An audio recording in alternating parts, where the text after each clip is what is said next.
पैसा एक ऐसी चीज है जिसे पाने के लिए लोग अपनी जिंदगी खपा देते हैं। कहते हैं कि पैसा सब कुछ नहीं होता, लेकिन हकीकत यह है कि बिना पैसे के इंसान की कोई कीमत ही नहीं बचती।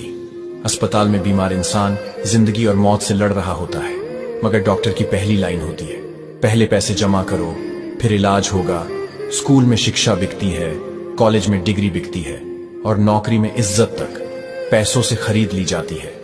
कहीं जाओ तो सबसे पहले पैसे चाहिए, उसके बाद ही इंसान को इंसान समझा जाता है। बिना पैसे का इंसान चाहे कितना भी नेक दिल क्यों ना हो, समाज उसे नजरअंदाज कर देता है।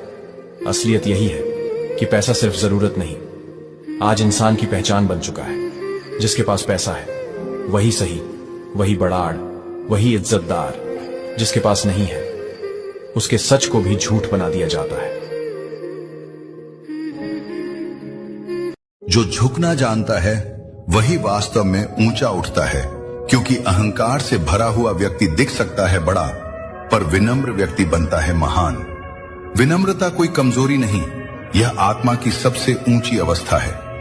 जिस मनुष्य के भीतर प्रेम और करुणा बसती है वो कभी ऊंची आवाज में नहीं बोलता, पर उसके शब्द दिलों तक पहुंच जाते हैं। अहंकार हमें भीड़ में अलग कर देता है, पर विनम्रता हमें सब में ईश्वर दिखाना सिखाती है। जब व्यक्ति अहंकार से मुक्त होता है तभी ईश्वर उसके भीतर प्रकट होता है। विनम्रता वही कला है जिससे बिना बोले भी आत्मा बोलती है और सामने वाला झुकने के लिए मजबूर हो जाता है। कृष्ण कहते हैं, जो जितना झुकता है मैं उसे उतना ही ऊंचा उठा देता हूं। विनम्रता कोई गुण नहीं, वो स्वयं भक्ति का स्वरूप है।